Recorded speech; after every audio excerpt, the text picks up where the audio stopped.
Now, the Ian Jessop Show. For the first hour of the program today, we're going to have a discussion on climate change with Elizabeth May, leader of the Green Party of Canada. Elizabeth, thanks for coming in. Thanks, Ian. And co-author of the book Global Warming for Dummies. And Tim Ball, the author of The Deliberate Corruption of Climate Science. Thanks for coming in. Thanks for the opportunity. Appreciate both of you coming in. We've flipped a coin, and we're going to have a 5-minute opening statement from each of you, and then we're going to take a commercial break. And when we come back, I want to take calls and questions from listeners. I just want to be an observer of this and control things a little. And I want everyone to be respectful of both of our guests today, both Elizabeth May and Tim Ball. And we flipped a coin, and Elizabeth won. Tim, you're first to give your statement, 5-minute statement, and I have my trusty iPhone here to time you. So anytime you're ready. Okay, thank you very much. The entire debate about climate change, which was previously global warming, initiated with the establishment of the Intergovernmental Panel on Climate Change, and that occurred in 1988. And it set out to look at climate change. But people think that they're looking at all climate change, but they are not. In fact, they're quite limited in their direction. And I wanted to start out with a quote because very few people have actually read what the IPCC have written. If they do read it, they read the summary for policymakers, which is vastly different from the science reports, which even fewer people have read. And this was done deliberately when they established it. The summary for policymakers, which of course is what the media pick up on, and states things in a much more extreme way than the science report.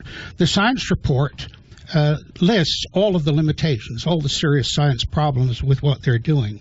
But just to give you an example, a German meteorologist and physicist by the name of Klaus Eckert-Plus, he said, 10 years ago, I simply parroted what the IPCC told us.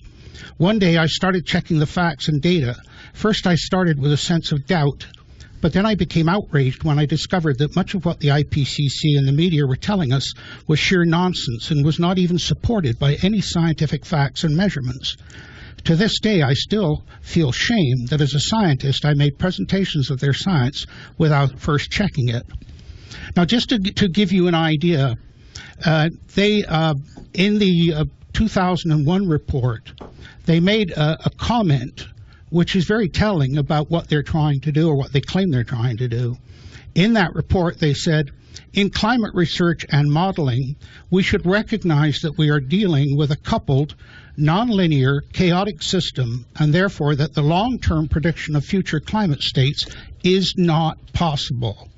Now, that's why, of course, that nonlinear chaotic is why even short-term weather forecasts out beyond 48 to 72 hours become increasingly difficult to do. And so that, of course, the weather is what you experience daily. The climate is the average of the weather. Therefore, if you don't get the weather right, you can't get the climate right. And that's from their own report.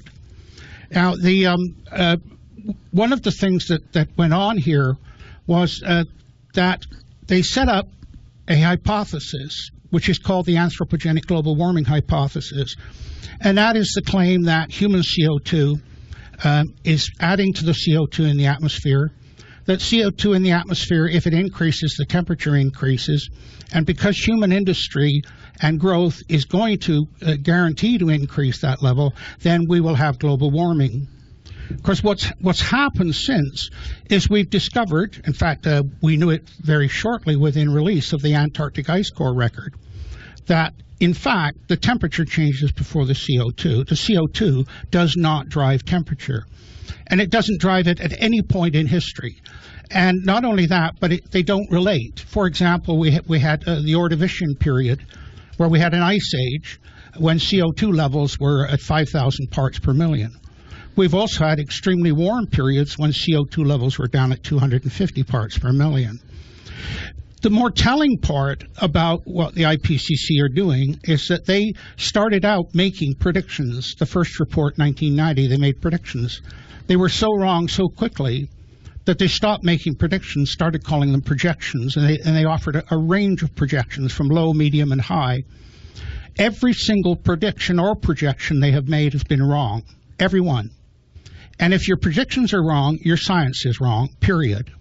But instead of going back and revisiting the science, they simply moved the goalposts so that global warming became climate change. And that occurred when they had that great problem that Thomas Huxley pointed out over 100 years ago, the great tragedy of science, a lovely hypothesis destroyed by an ugly fact. The ugly fact was CO2 levels continued to increase after 1998. 30 seconds, but global temperatures started to level out.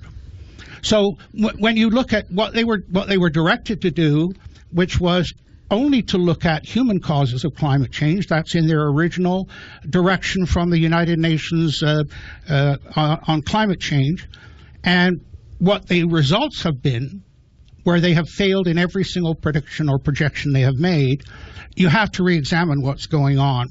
And of course, the reason for the problem is that they wanted to demonize CO2. That became the focus of a very, very wide range of causes of climate change. Your time is up. Thank you very much. And now we'll go to Elizabeth. You have 5 minutes.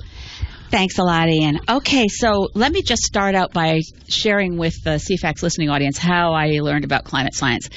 And I had the great advantage of learning my climate science before the myth of doubt was invented. I was recruited. I was practicing public interest law in Ottawa at the time in 1986. And the Minister of Environment asked me to come work in his office so he'd have a kind of an in-house environmental advisor. And I didn't know about climate change when I was recruited to the Minister of Environment's office. I'd been working on acid rain and pesticides and other issues. Anyway, I sat there in the boardroom with the Minister of Environment while Environment Canada scientists brought the latest on the threat of how burning fossil fuels was going to destabilize global climate. They brought the information to us. The National Academy of Sciences had been advising the White House the same thing. This is not a theory that was cooked up after 1988, as Tim would have us believe. In fact, the published papers on the nature of the greenhouse effect and the fact that burning fossil fuels could impact that globally was first published in the latter part of the 19th century. A Swedish Nobel Prize-winning scientist named Svante Arrhenius saw this coming from burning of coal. Now, that was way before the invention of the internal combustion engine and getting gasoline and cars and so on. So contrary to this suggestion that this issue started with the label global warming and only after 1988, I was learning about climate change, as we called it then. And when I went on to become executive director of Sierra Club of Canada, we started our campaign calling it climate change, recognizing that if you called it global warming, people would become confused because parts of the world, for instance, if we lose the Gulf Stream effect, the UK will become a lot colder. That could be one of the impacts of the destabilization of global climate. So let's just go back to basics. This planet would be too cold for any life forms if it wasn't for the beneficial impacts of the greenhouse effect. The greenhouse effect is what makes this planet habitable. And it's a band of gases, generally called greenhouse gases. It includes largely water vapor, but carbon dioxide plays a large role, so does methane. So there are these gases in the atmosphere that, fortunately for us, and over the last 10,000 years as human civilization has evolved, we've been the lucky recipients of a warming blanket that makes this planet warm enough for life. Now, the problem is that we've been burning fossil fuels at a rate that swamps the ability of the natural sinks. We refer to sources and sinks in climate. And the sinks are things like our forests and oceans. So you've got any place that you've got photosynthesis happening. So we're back to grade 3, grade 6 science. Anything that pulls in carbon dioxide and then through photosynthesis produces oxygen and energy to the plant itself. That's where fossil fuels came from. Far, far, far long ago, there was photosynthesis happening, trapping carbon, and over time, that former vegetative matter was compressed and turned into coal, oil, and gas. So we're accessing what had been carbon pulled out of the atmosphere, and we're burning it at rates that are far faster than the ability of our current sinks on this planet, particularly since we've cut down so many of our forests. So about 20 to 25% of climate change that we're now experiencing is through loss of forests. 75 to 80% is through the increase in greenhouse gases from burning fossil fuels. So you take this picture, and what we've done is we've taken a beneficial effect, the greenhouse effect, and it's like we're adding extra panels of glass. We're double glazing, and that's allowing the heat to build up at the Earth's surface. It destabilizes very complex systems. It's changing the jet stream. It's changing ocean currents. It's changing our our experience of our, well, in Canada, the way rain falls has already changed. We've gone from having, can have the same average rainfall, but we're getting deluge events and then long periods without rain, droughts. So over time, I've sat there. I've had a ringside seat. I was part of the organizing the first big international scientific conference, 1988 in Toronto. That led to the creation of the IPCC. I agree the IPCC is often wrong because they underestimate the nature of the risk. They're a very cautious body, scientists appointed by governments. They don't do any original science. They review the scientific papers in peer-reviewed literature from thousands of other scientists and try to make it digestible. 30 seconds. Yeah, they try to make it digestible for people like me who serve as policymakers. It's a very complicated process. It's probably the world's largest peer review process. And it isn't appropriate to conflate climate with weather.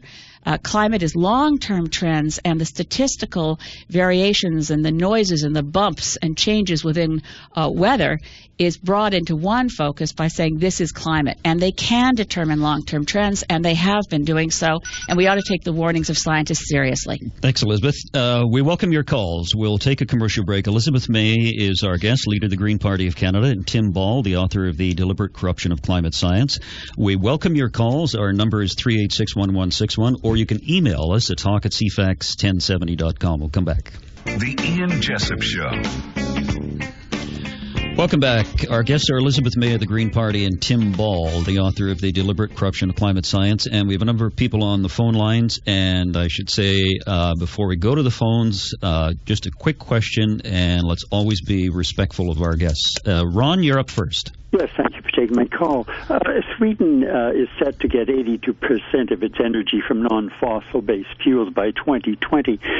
I haven't seen any Green Party website or Green Book about a clear, concrete transition strategy from fossil fuels to renewable alternatives with measurable targets along the lines of what the Swedes or, for example, the Danes have done.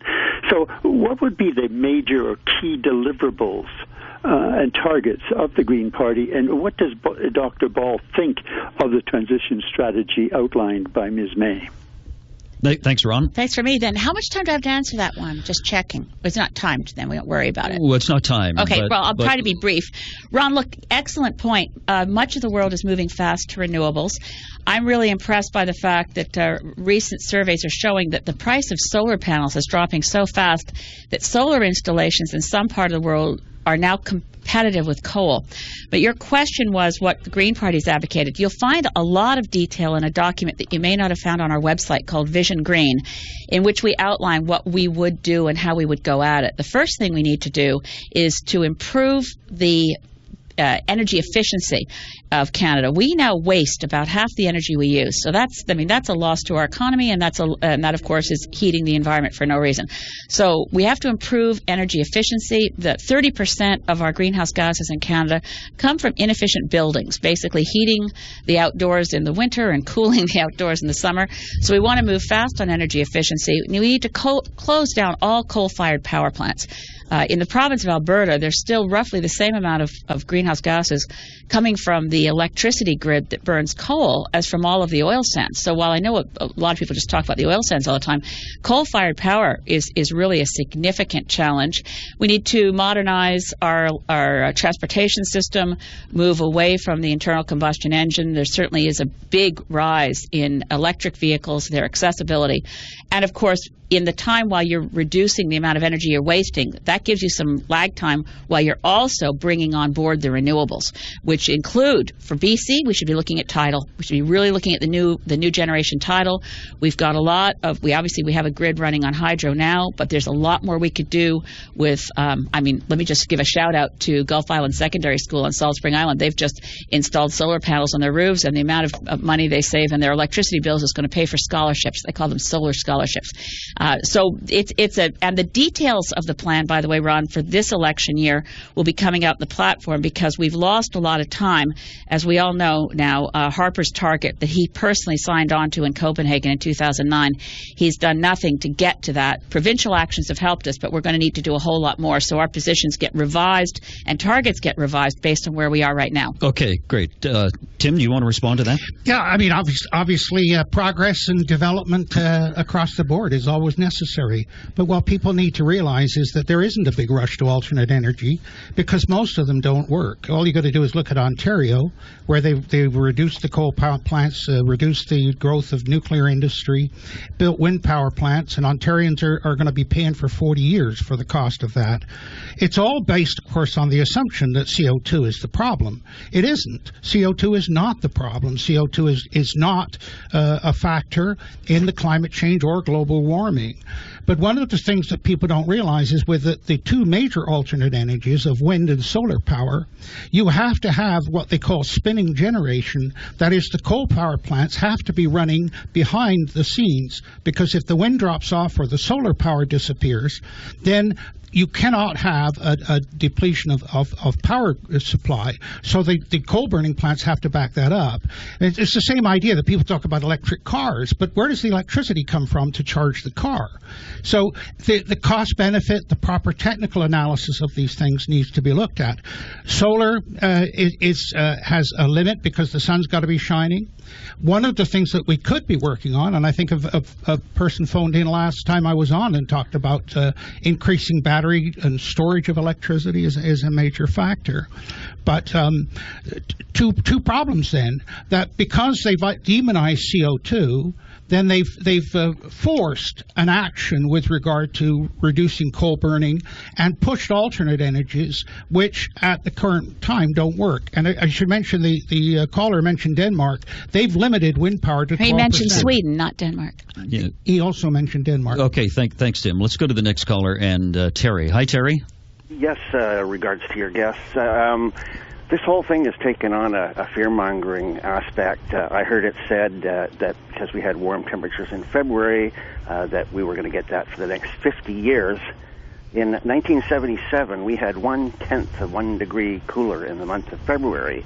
And as I believe, in 1977, the debate was about global cooling and the chances of an ice age. Am I wrong about that? No, you're absolutely right. No, I'd say, well, who goes first, Ian? You decide. Okay, you went first last time. Tim, you go first this time. Yeah, when I started out studying climate and in the 1970s, global cooling was the consensus. And I was as opposed to that as I am to the argument the warming trend is going to continue. Climate cycles all the time. But there wasn't a great political exploitation of climate at that time, although the CIA were writing reports on the impact of global cooling on world food production and so on. So, yeah, you're absolutely right. The climate cycles all the time, and what's going on right now is well within natural variability. But it's a new religion, you know. Well, Terry, it's not. It's may I just say it's not a religion. The science on this has been solid, as I said, for over 100 years. And the thing we need to get a grip on here is that, and I don't think there was ever a consensus about global cooling. I remember seeing the articles at the time. There were some people talking about it, but the reality of burning fossil fuels and increasing that layering of the greenhouse effect, change and trapping more of the Earth's heat at the Earth's surface, we would be. But for human contributions to the greenhouse effect, looking at global cooling right about now, because we're in between two ice ages. I mean, basically, we've been on, and Tim's right, I mean, climate changes. 10,000 years ago, Canada was under several kilometers of ice. We were in an ice age. We'd be coming back round to that now. The Earth would be cooling now, except for the fact that we've burned so many fossil fuels that we've changed the chemistry of the atmosphere. We're now at close to 400 parts per million of carbon dioxide. And in the previous 800,000 years, which is an awfully long period of time, and we ask listeners to think about this, the previous 800,000 years, we never had a concentration of carbon dioxide in the atmosphere above 280 parts per million. So it's a quite significant thing that human activity has increased the level of this very powerful warming gas to the point that it's well above anything that in the entire experience of humanity. I have to stop you because we have to go to a news break. When we come back, we'll take further callers. We have a number of people on the line. Hang on. We'll take a break right after the 1:30 news headlines. Welcome back Tim Ball and Elizabeth May are our guests, and we have a number of people on the line. Let's go to Don, who's been waiting patiently. Hi, Don. Yes, good afternoon, Ian. I'm going to direct my question, I guess, to both of your guests, but particularly Elizabeth. Scientists and organizations that now take approximately $4.7 billion tax dollars a year to continue global warming meetings and such will undoubtedly lose their self-wealth and social status if they truly did rely on good science. It appears to me that this hoax, as I see it, is more about the avenue to collect more tax dollars and create fear. Elizabeth, the best way, as you know, the best enemy to have is one that you've created, as well as the easiest problem to solve is one you've created, as well as the easiest threat to explain is one that you've created. I did some research, and I read a bit about Roger Revelle. He was the actual originator of this hoax, so to speak, and did teach Al Gore one science course at Harvard, which Al received a D for. And from that, Al Gore took on the agenda to create this fear for his political career. So my question is there some truth to what I'm saying, or is it 100% truth, or do you not understand what I've said? Thanks, Don. Thanks, Don. I understand what you said very well, and I'm afraid I don't agree with any of it, although it is true that Dr. Roger Revelle once taught Al Gore a course, but I don't think that's particularly relevant. Look, let me go back to where I started from at the beginning of this show. The notion that adding greenhouse gases to the atmosphere will increase temperature, surface warming on the planet is not new. It's not a new theory. It wasn't invented by Al Gore or Roger Revelle or anyone else. It wasn't even invented by Svante Arrhenius. There was a French scientist who noted it before him. Svante Arrhenius, by the way, was a Swedish scientist who won the Nobel Prize for his work on pH. He invented the pH scale, the litmus tests, and all that sort of thing. But when this science was first brought forward, and I repeat what I said before, I learned my climate science before the myth of doubt was invented. Margaret Thatcher was an early adopter of being concerned about climate change. Brian Mulroney was an early adopter of being concerned about climate change. It wasn't to create fear any more than acting on acid rain was based on fear. It was based on good public policy. Let's end this threat by reducing sulfur dioxide pollution. And we did. Ozone depletion. We were very worried about the ozone layer in the mid-1980s, late 1980s. I was part of the Government of Canada delegation that negotiated in Montreal in 1987 a protocol which has worked really well, that has reduced chlorofluorocarbons and protected our ozone layer, while, by the way, also reducing some greenhouse gases. So I understand where you're coming from. I know a lot of people have grabbed this idea that it's a hoax, but the science on this is quite solid, and the response to it is not fear-based, but I'd like to say it's hope-based. It's based on let's find cleaner alternatives. Let's move away from the fossil fuel era. And the smart money is on that move, by the way, last year. And this is not based on Greenpeace numbers or people moving from fear. This is where people are investing, and investors, the people with the billions of dollars to invest. Last year, 2014, was the first year on record where more investment capital moved to renewables than to fossil fuels. This is a tipping point. Okay, let me have Tim respond. Yeah, several things wrong with this. First of all, Revelle changed his mind and rethought what he had said originally. That's on the record. Thatcher certainly was one of the first to identify CO2 as a problem. In fact, Lord Monckton, who's now a so-called skeptic, was on her science committee, and I challenged with that. The reason that Thatcher did it was she wanted to get rid of the coal unions. She also wanted to bring in nuclear power. So what better way than to demonize CO2 and coal? Elizabeth used this phrase, myth of doubt, a couple of times. That is not appropriate in this instance, because science is about skepticism. And what myself and others are trying to do is be skeptical sciences. We don't just accept as given what government scientists, and by the way, all the people at the World Meteorological or the IPCC are government-appointed people. We don't accept what they're saying. We're challenging the science, and we're showing that the evidence doesn't support what they're saying. And of course, we saw that use of myth of doubt encompassed in the idea that we're global warming skeptics, and then we became climate change deniers. Elizabeth's point about the greenhouse effect, by the way, completely ignores the fact that water vapor, she did mention that it was a major greenhouse gas. It's major by a long way. It's 97% of the greenhouse gases by volume. CO2 is less than 4%. And methane, which Andrew Weaver of the IPCC said they didn't even consider in their computer models. And of course, what they do with water vapor is they just say, well, the amount humans produce is not significant, therefore we assume that the water vapor in the atmosphere is constant, yet it's 95% of the effect. Okay, thanks, Tim. Let's go to the next caller, and Peter. Hi, Peter. Hi. Thanks for waiting, by the way. Okay. I'm really enjoying this. I'm a great recycler. I recycle everything. I think it's time that we did clean up our act. I mean, England really changed when they stopped burning coal in fireplaces and things like that. And I'm glad to hear that someone's given us credit, Elizabeth gave us credit, for averting the ice age. Everybody blames us for the global warming, but not for giving us credit for averting the ice age, and I'd rather have global warming. But I don't believe that we should be pushed through fear tactics into putting a lot of money into unproven science. Peter, do you have a question for either guest? No, I just wanted to make that comment. Thank you very much. Thank you very much. Let's go to the next caller, and Val. Hi, Val. Hello. Hi. Yes, I got what I don't hear about this science is that they lack of specifics.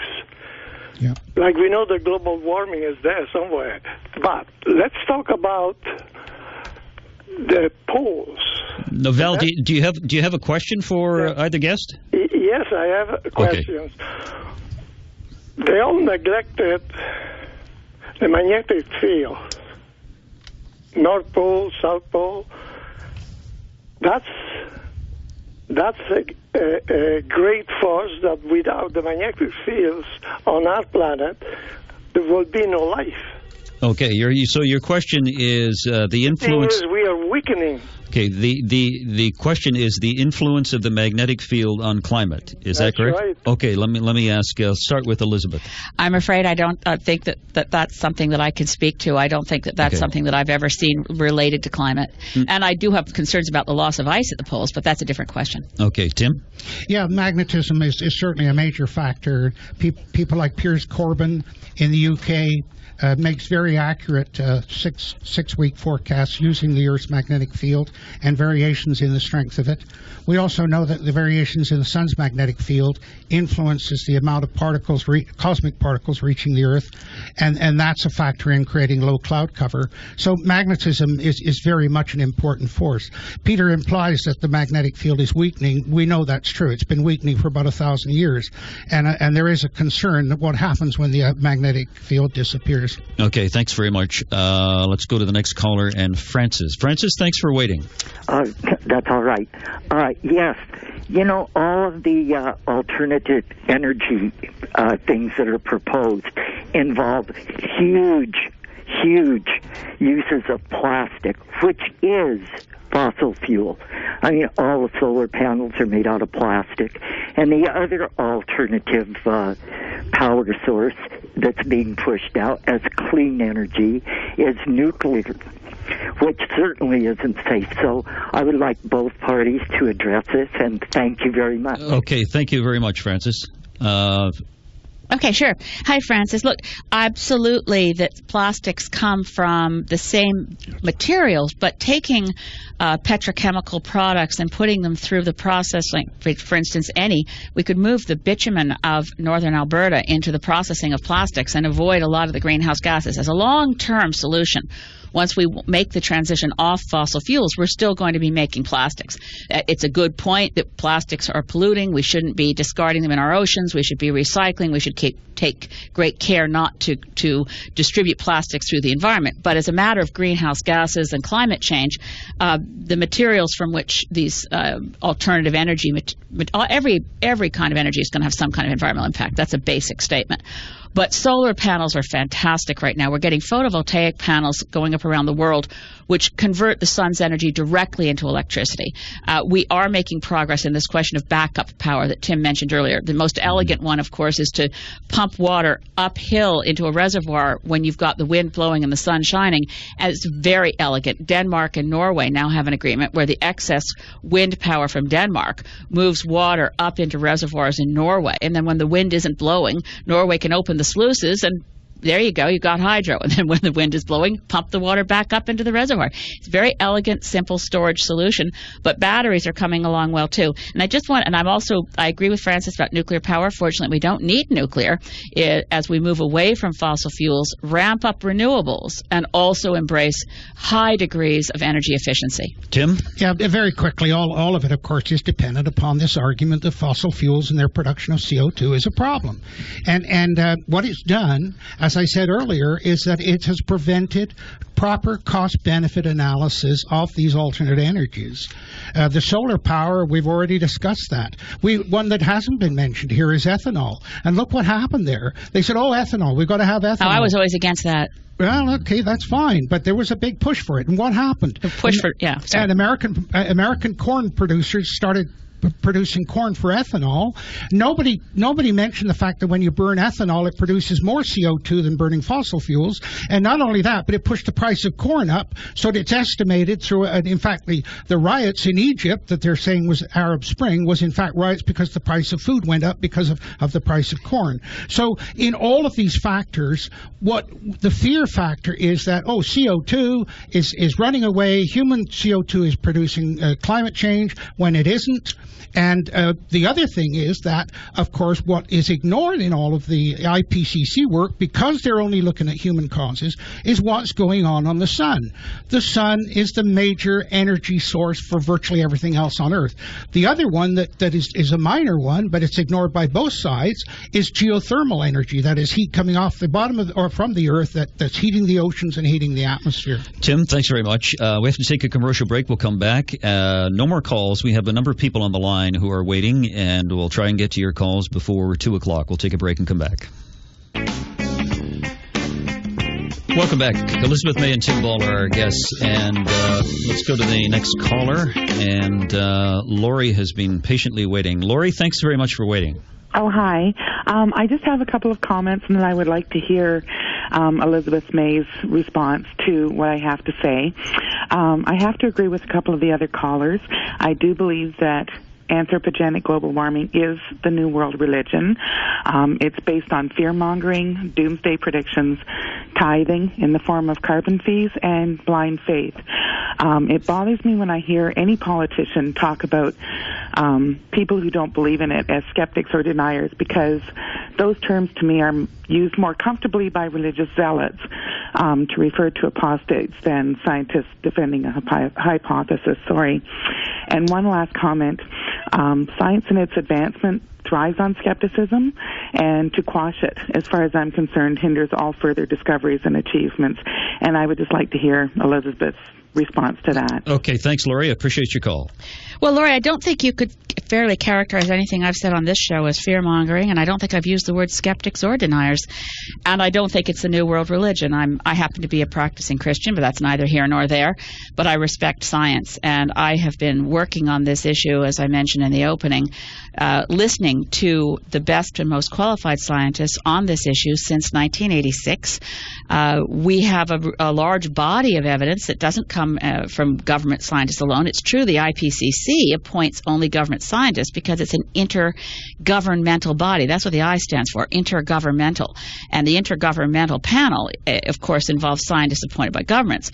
But they review all the peer-reviewed published research from around the world. They review the work of thousands and thousands of other scientists who I can promise you are not motivated by religion. These are scientists. They're observing such things as the increased surface temperatures on the planet, the 10 warmest years on record since 1998, as it have been since 1998. The fact that 2014, we just saw the evidence from NASA and the National Ocean and Atmospheric Administration of the United States, and also Japan's evidence that 2014 was the hottest year on record, and the impacts are already causing significant impacts for our economy, socially, and also for the future. So, as Dr. Andrew Weaver says, he doesn't have any problem with the word skeptic. Anybody should be skeptical about any science.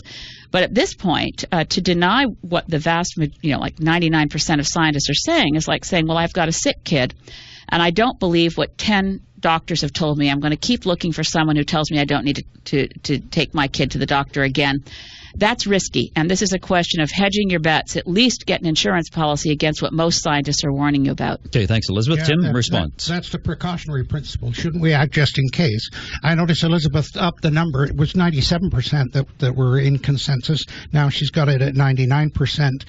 In fact, we know, and we've talked on this program about how that number was cooked, that it was in fact less than 3% that agreed that global warming due to humans was a fact. I was speaking about the published literature. Elizabeth was talking about the year 2014. It's the warmest on record. That was put out by NASA with Gavin Schmidt.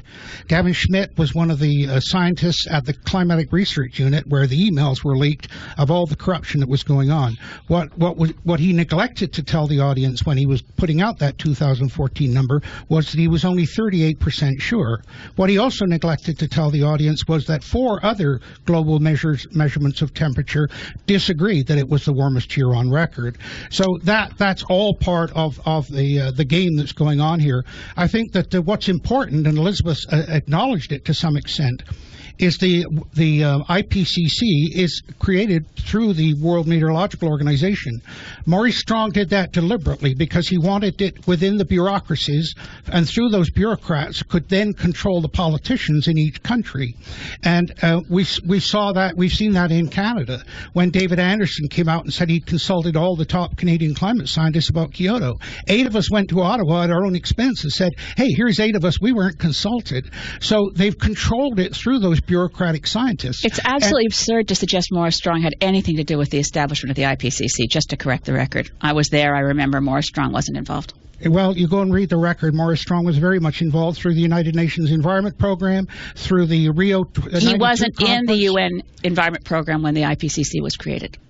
He was at the conference in Rio in '92 where the IPCC and its goals were set out by the UNFCCC, and Maurice Strong has been very active in the promotion of the whole issue. Okay, let's go to the next caller because we're running out of time here, and bring in Shane. Hi, Shane. Yeah, hi, and interesting talks you've got here. I've got great respect for both guests. But I'm a geology guy. My background, educated university level and such. The part that I struggle with is that most people don't take into consideration the tiny blip in time that we're talking about when we're talking about climate change. I'd like each guest, if they could comment on their perspective or understanding. 10,000 years ago, we had 2 kilometers of ice over top of us right here in Victoria. There's something called the Little Ice Age, and the guests or the listeners can Google it. And I'd like each guest, if they could comment on their appreciation of the geologic history, including such things as the Little Ice Age, and how in Great Britain during that time it was believed that there was in fact an ice age coming as a result of the coal burning industrial revolution, which in fact, of course, is contrary. So I'll hang up and listen. Okay. But if each guest could comment on that, I'd be really interested. Thank you, Shane. I appreciate it. I'll start with you, Tim, since Elizabeth started last time. Yeah, my whole career has been historical climate and reconstruction, and Shane's absolutely right. When you look at the geologic timescale, Elizabeth mentioned, for example, that the so-called 400 parts per million, which is claimed by the IPCC, which is not justified by other measures, but she said that's the highest level in 700,000 years. But the fact is that it's the lowest level in 300 million years. For most of the last 300 million years, the atmospheric level of CO2 has been between 1,000 and 1,200 parts per million. The last time we were this low was 320 million years ago. So Shane is absolutely right that what we're looking at is an absolute blip in the whole history of the world, and we're looking at a very small blip in terms. And for example, mentioning 2014 as the warmest year on record. Well, you only got to go back to 1,000 years ago in the medieval warm period, and it was 2 degrees warmer than it is today. Shane mentioned the Little Ice Age. The Little Ice Age followed the medieval warm period, so temperatures were very warm. It started to decline. And the Little Ice Age, the nadir of it, the coldest part was around 1680. The world's been warming up since then. And those patterns of temperature reflect what the mechanisms of climate that are not included in the IPCC climate models. They can't include them because it includes activities on the sun and ocean circulations and much longer timescale changes. Okay, Elizabeth, your response. Yeah, going back to 300 million years ago is hardly relevant. My real interest is having a planet that's habitable for humanity and other life forms. So, yes, it was hot and gaseous and a pretty nasty planet. The fact that we've found a planet that supports the growth of a human civilization, the atmosphere that's conducive for that, the climate that's conducive for that has been one that has not been above 280 parts per million for 800,000 years. Now, listeners may wonder, how would I know that? And certainly Shane may wonder what my knowledge is of a blip in time, and I think that's a good way of looking at the entire experience of humanity, is a blip in time. Human civilization over the 6 billion year lifespan of a planet that was a rock in a solar system to where we live in hospitable conditions for humanity rather interests me. I want to keep this blip in time going for our own kids and their kids and so on. There are Antarctic ice core records, and fortunately ice doesn't freeze completely solid, and scientists are able to take cores of Antarctic ice and they examine every little bubble. It's like a time capsule to the atmosphere when that ice was formed. That's how we know what CO2 was 800,000 years ago, and that's how we know with precision, with modern scientific equipment, as an empirical fact, that we have not had more than 280 parts per million of carbon dioxide in our global atmosphere for the last 800,000 years, and it is now a fact that it's approaching 400 parts per million. It's taken by direct temperature measurements. It's not somebody's opinion. The ice core. And if I can come back on you, if you didn't give me a chance before, if you're going to jump back on this, Ian, I did want to get back to the East Anglia emails, which were not leaked. It was a criminal act to hack into those databases, to steal the scientists' emails. They were completely exonerated. To use the term corruption, you're going to get yourself sued again, Dr. Ball. It is not corruption. There were 3 investigations which have all been shown to be manipulated by the people in charge. I read every single email, and there was no sign of corruption. Okay, there was none. Let me talk about the ice core record. Okay, you've got 30 seconds. Okay, the ice core record, the bubbles, first of all, it takes 70 years for a bubble to get entrapped. So which year does that represent? There is contamination of the bubble in the ice because of the melting and the liquid and the gases moving within the ice. Other independent studies of CO2 in the atmosphere, such as stomata, on the leaves, which the size of them is determined by the CO2, they show that the atmospheric level is 100 parts per million higher than the ice core record shows. And so the ice core record is not definitive at all. And we're running out of time. We've only got about 15 seconds left. I appreciate both of you coming in. The Ian Jessop Show.